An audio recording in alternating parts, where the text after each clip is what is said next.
என்னை தேடும் இறைவனே, உம்மை நாடி வருகிறேன்.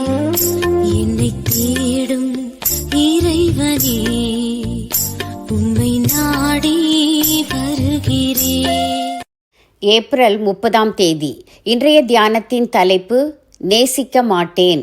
வாசிக்க வேண்டிய திருமறை பகுதி ஓசியா 9 இஸ்ரவேலே, மகிழ்ச்சியாயிராதே, மற்ற ஜனங்களைப் போல் களி கூறாதே, உன் தேவனை விட்டு நீ சோரம் போனாய். ஓசியா 9:1.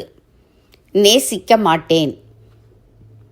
ஆதாம் முதல் யாவருமே பாவம் செய்தார்கள் என்றாலும் சாலமோன் காலம் தொடங்கி இஸ்ரவேலருக்குள் விக்கிரக வணக்கமும் விபச்சாரமும் மிகுதியாய் பெருகி போயிற்று. அப்படி பாவம் செய்யும் போதெல்லாம் தேவன் தீர்க்கதரிசிகளை எழுப்பி அவர்கள் பாவத்தை உணர்த்துகிறார். தண்டனையாக அசீரியா, பாபிலோன், எகிப்து போன்ற பேரரசுகள் போர் தொடுத்து இஸ்ரவேலரை சிறைப்பிடித்து சென்றன. இப்படி அயல் நாட்டில் அடிமைகளாக வாழ்ந்த இஸ்ரவேலர் அந்நாட்டு பெண்களை விவாகம் செய்து கொண்டனர் அல்லது அவர்களுடன் விபச்சாரம் செய்தனர். இதை பொறுத்து கொள்ள இயலாத போதுதான் தேவன் தீர்க்கதரிசிகளை கொண்டு கண்டித்தார், அதன் பின் தண்டித்தார். அவர்கள் செய்த சில பாவங்கள். இஸ்ரவேலர் செய்த மிகுதியான அக்கிரமத்தாலும் அவர்களிடம் இருந்த மிகுந்த பகையாலும் கண்டிக்கிற தீர்க்கதரிசிகள் மூடர்கள் போல் காணப்பட்டனர். பாவத்தின் பிடியில் இருந்த மக்கள் உபதேசம் பண்ணும் தீர்க்கதரிசிகளை மூடர்களாகவே கருதினர். அவர்களது புத்திமதிக்கு மதிப்பு கொடுக்காமல் மேலும் மேலும் பாவம் செய்தனர்.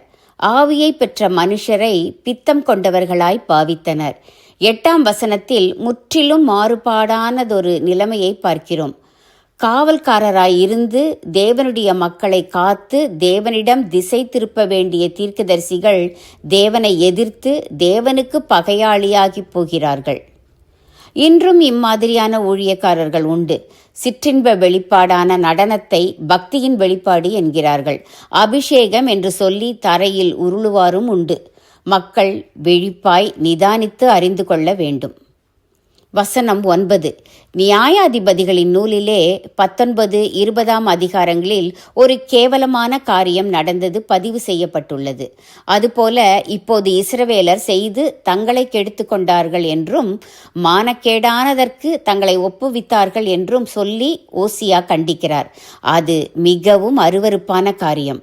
மக்கள் அருவருப்பான காரியங்களை விரும்பி செய்து தேவனுக்கு அருவருப்பாக மாறிப்போகிறார்கள். சகோதரரே, சரீர இச்சைகளை அடக்கி ஒழுங்காக வாழாமல் விபச்சாரத்தில், அதாவது கொடிய விபச்சாரத்தில் இன்று மக்கள் வளர்கிறார்கள். ஒழுக்கக்கேடுகளின்றி நம்முடைய பிள்ளைகளை வளர்ப்பது நமக்கு ஒரு சவாலாகவே இருக்கிறது. மிகுந்த கண்டிப்புடன் பிள்ளைகளை வளர்க்காவிட்டால் அவர்கள் பாவத்திலே விழுந்து அழிந்து போக நேரிடும் என்பதை கூறி ஓசியா தீர்க்கதரிசி எச்சரிக்கிறார். பரிசுத்தர், பரிசுத்தர், பரிசுத்தர் என்று பாடுகிறோமே, அந்த பரிசுத்தம் நமக்கு சொந்தமாக வேண்டாமா? பரிசுத்தர், பரிசுத்தர், பரிசுத்தர் என்று பாடுகிறோமே, அந்த பரிசுத்தம் நமக்கு சொந்தமாக வேண்டாமா? ஜெபம். தேவனே, பயங்கரமான பாவங்களுக்கு எங்களை விலக்கி காத்தருளும். பாவங்களுக்கு விலகி வாழும் ஞானத்தையும் துணிச்சலையும் தாரும். ஆமேன்.